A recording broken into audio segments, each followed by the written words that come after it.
think the first thing I would like to say about myself is, of course, my name is Henrik Placht. I'm born in Oslo. I'm a Norwegian citizen. I was born in 1973, so I'm 43 years old.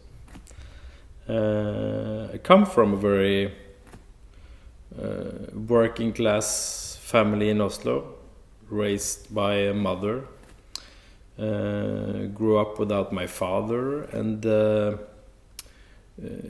I think from the early age there was sort of my family thought that I was going to be something completely different than anything related to art, really, because you know, when you come from a working family, you don't dream about those kind of things.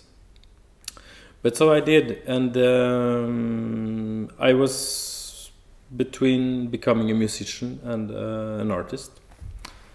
So it was a decision I made in when I was couple of 20s, that I wanted to focus on the art and not the music.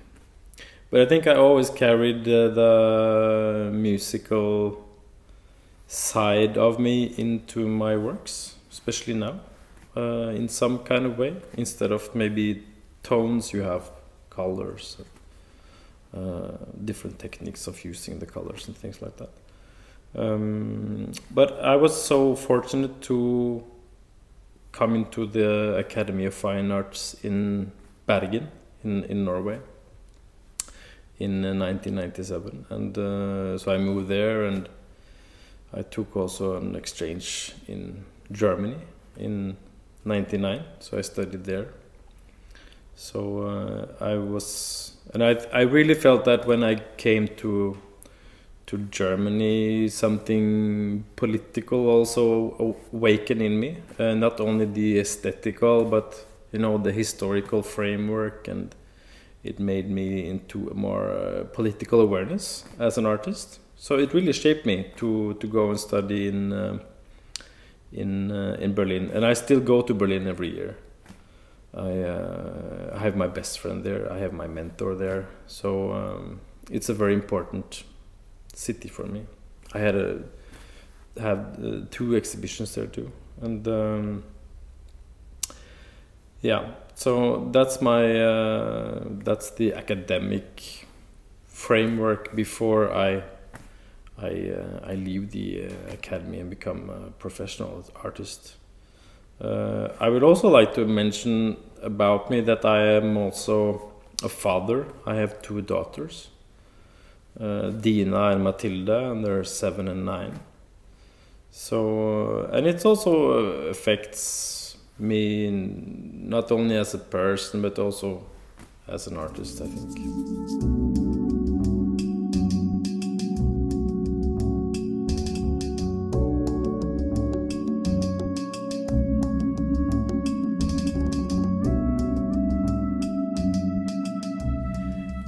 Right now I have 3 projects in 2017. It's one presentation in the National Museum here in Oslo. They will offer me a building in the center next to the big construction site where they are building the new National Museum. And they will present every month the artist of the month. So I will do a presentation there. I don't know what to present there yet, so I'm working with that. And I also have a solo exhibition in Ålesund on the west coast of Norway. So I'm working on some paintings for them, and I'm also preparing myself to work in North Korea, in Pyongyang, where I'm going to make large-scale paintings just in 6 days inside this white cube, together with lots of North Korean artists and the documentary team. So I'm trying to sort of plan to do some things there, but I need probably plan A, B, and C, and D there, because you don't know if you're going to be censored. So And I think most of these pictures comes out from my last exhibition, which was titled Permafrost in Oslo. You know, which deals with the cooling system of the planet, like the permafrost and the polar vortex, the cold air up in the north. So, and also polar expeditions and expeditions within the historical framework of northern polar history.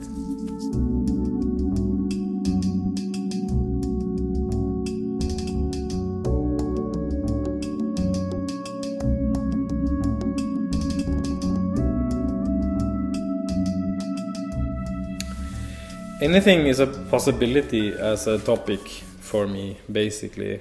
I'm always very open to deal with topics. Right now, it was of course very naturally, I think, to start to touch something which is on everybody's mind in a way, and it's so little present in the art world. I think the global warming discussion and also, you know, what causes it and what actually is the thing that is the cooling system. That was what I was thinking about, because something is heating up the planet. So what is cooling it down, and where is it, and how does it work, and those kind of things. Which led me also to the polar history of Norway, and especially with Fridtjof Nansen, which is also one of my, you know, it's one of my heroes in Norway. There's so many fantastic stories about him, and I think most Norwegians, even they don't know that he won the Nobel Peace Prize.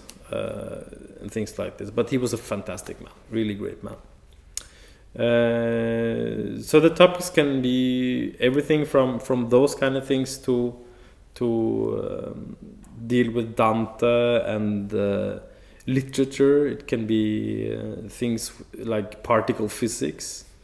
It can be things which is related to other cultures, like when I was working in the Middle East, my paintings got very influenced by Islamic picture traditions and geometry and how they sort of depict the world around them and the Islamic picture traditions. So it can be anything, basically. Everything is a resource, but of course it's close to think that the topics is often related to things which is happening in my life too.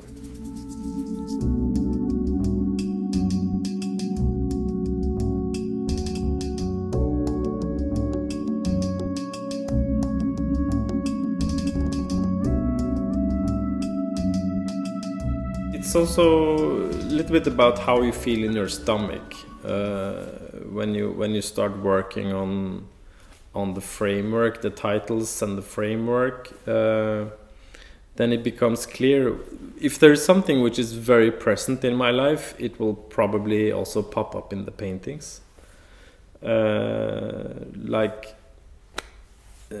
I had a very dramatic life the last 3 years now, and that drama also entered my paintings in a very personal way. And since they changed my visual language, I thought it was also natural to also explain it to the audience in a way. What I mean, just scratching the surface. It didn't need to go into details, but at least give them some sort of a signal that something has happened. There's a reason why they changed so radical the last years, and now there's also many things happening in my life, and traveling is always a huge inspiration and a resource to capture something or to let something new into both to my world or to what's happening in the the visuality or the colors or the texture, or it can be so many different things. I think it's a continuously process. I'm not the artist that works only within one specific language and just stick to that. I'm very, very open when it comes to change anything in my pictures. I really see that as one of the biggest resources and one of the things that keep me going and to keep on making paintings, to continuously strive for making them better and more interesting, or push myself as both craftsman but also as an intellectual.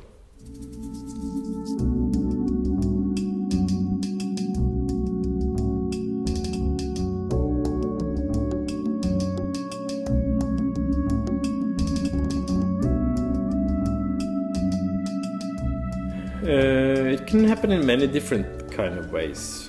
Some paintings, they can come out from pure sketching, but not so much anymore. In like 6-7 years ago, they had sketches, but I feel that you're more like locked into something, and then everything is more settled, and it's just to make the coloring and just to paint it out. Nowadays, when I just came back from Vietnam, and in Vietnam I just made some watercolors, like maybe 15 or 20 every day, and they just changed for every day.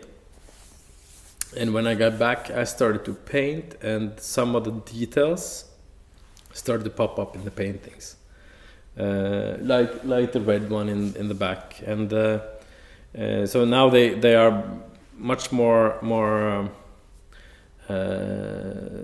focused on sort of a background color, and they're extremely physical and very vivid.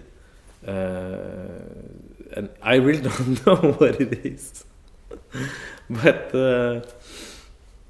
it's an interesting process. I think I look at my work as a continuously long process of fun and frustration, and sometimes also personal state of mind appears in the paintings as well.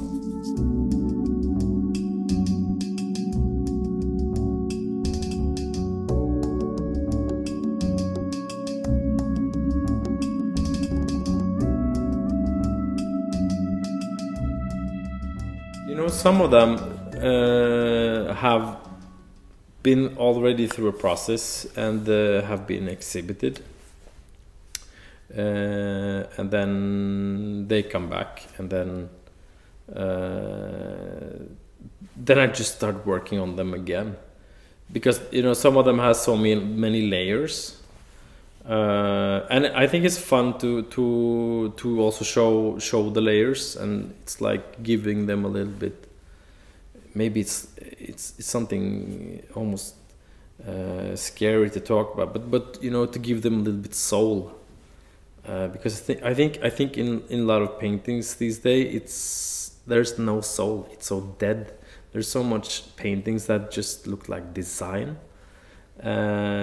Or so many paintings that are just intellectual things. So I think it's if you can sort of try to take out some of the all the good elements about paintings and put them together to emerge them in a painting, then maybe you have something going on. Because I think it's so divisionized now in the paintings. It should either be like concrete abstraction, or it should be just like underground, only black and white references to skate culture or subculture, or text, or it's so categorized, I think.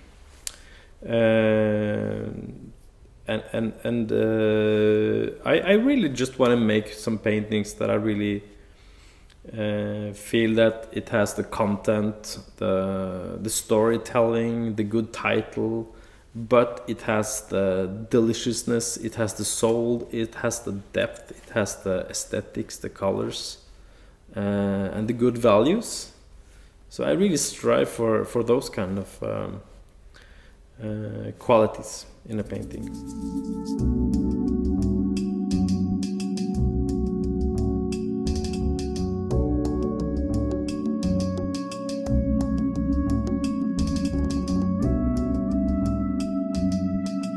Now I'm working mostly with acrylic. It's a challenge working with acrylic because I used to work with oil, and you get, I think, the qualities which the oil has. It makes, when you start working with acrylic, you have to give much more effort. You have to work harder to get it work because it's so dead. It dries so fast, so you have to make decisions fast. And you have to be much more virtuous when you work, because it becomes so flat and dry. So you have to have this extra something special. You have to develop some sort of a technique to make it to finish it off. So I spend a lot of time with my paintings to give it depth. So in the beginning it can be anything, basically anything. I'm just playing with it. Anything is legal. It's just a long process. I'm creating problems, more or less. I'm just trying to make it really, really ugly. First I try to make it beautiful, just to make something, testing something, and then I just start to create more and more problems. And the higher up in the levels, then there is so much problems that I think all of the paintings at some point you just think that this is so ugly that you're never going to pull it off. It's a hopeless case. And then you just have to put it away for some time, and then you just work with some other stuff, and suddenly you just find out what to do with that problem. So it's actually problem making and solving problems. And it's like this game that you play all day long with these problems and how to solve these problems. So it's also a lot of decision making, I think. And you have to do it fast. Sometimes you do it fast, sometimes it takes time. So it's like life in general, I think. You have to take decisions. You always face problems, and some of them you need time to deal with, and some of them it's like the daily routines.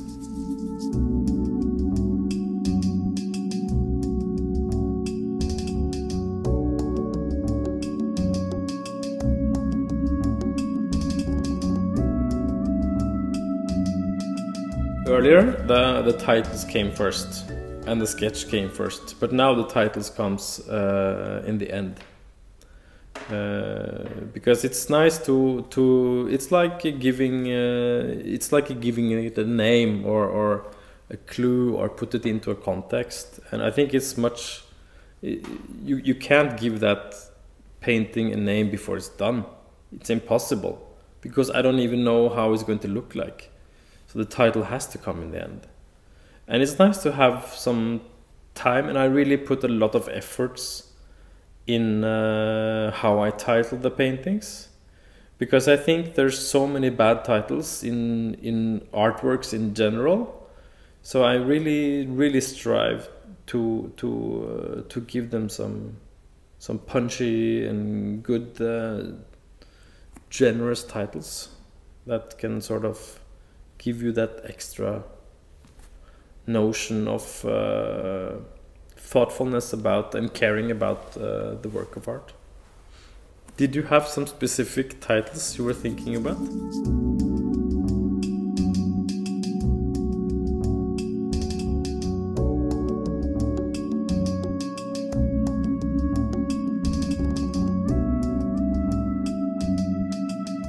Eskimo Life is, of course, from Fridtjof Nansen's polar expeditions and his books about his earlier polar expeditions and his encounter with the Eskimos. And I got, of course, a little bit intrigued by his encounters with Eskimo life and how he also not only came there as an anthropologist and polar expedition, but he also, you know, I mean, there are rumors that he has children, you know, with Eskimos, and I was starting to think of if he had also these erotic adventures with the Eskimos and how he was as a person when he was there, and how they looked at him and how the Eskimo life was there. And there's so many stories about it. And when I was making this this painting, which is called Eskimo Life, because I was struggling so much with that painting, and so at some point I just felt that this painting is so ugly, I'm just going to paint the whole painting black because I'm going to destroy it because I can't deal with it anymore. It's just so much problems. And I was reading at the same time about his encounters with the Eskimos, and there were so many stories about, you know, it's all cold up there and horrible also sometimes. So it was, he had also these frustrations, and I had these frustrations with his painting, and so I started to, my intentions was to paint the whole painting black, basically. So I started working in the corner, and then just with black, and then suddenly it was like this really big brush, and then suddenly I started to lift up the brush, you know, not push it too hard against the canvas, but lift it up a little bit so you could see through, and you could see the different brushes, and then suddenly I just started to play with it, and then I played with it all over the canvas, and then suddenly it just solved the whole painting. So Eskimo Life became also the solution to the painting. So I had to title it Eskimo Life. So he was struggling with the cold and his frustrations in the living with Eskimos and living the Eskimo life, and I was struggling with the painting at the same time, trying to find out what he was up to there. So it's a natural thing.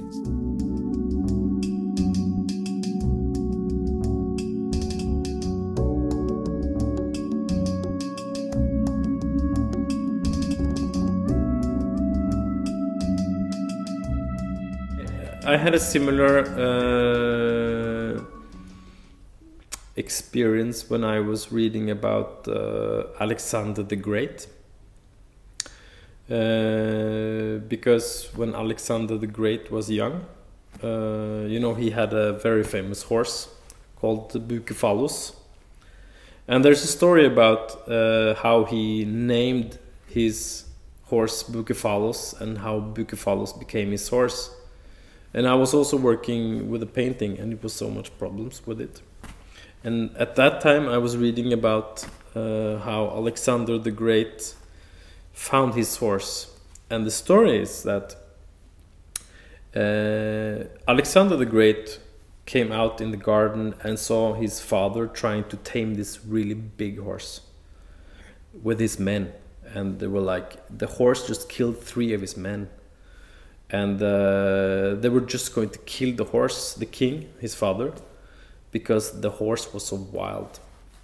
And this was daytime, and Alexander has been watching them and watching the sun, because the sun was noon, and he was watching the horse, and the horse was watching his own shadow on the ground. So the horse was afraid of the shadow.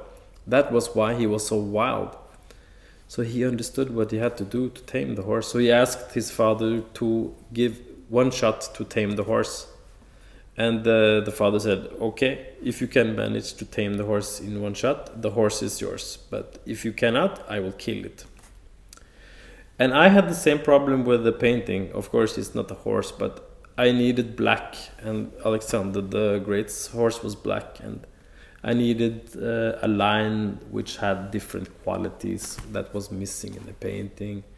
And if I was going to do the spray box, I had only one attempt, because, you know, it's the last thing to do in the painting. It's like this line which has these 3 different qualities, and it should go like this and this. So I had only one shot to do it, because it was so much other different layers. So I did my my line which had these 3 qualities. And Alexander the Great managed to tame his horse, and he named him Bucephalus. So I made my painting Bucephalus. And I think it's fun to play with these kind of historical persons and small moments maybe in these stories. I really love the storytelling, and to make people aware of these great people like Alexander the Great or Fridtjof Nansen, and small times, places in their lives, and it's fun to play with it in the framework of a painting.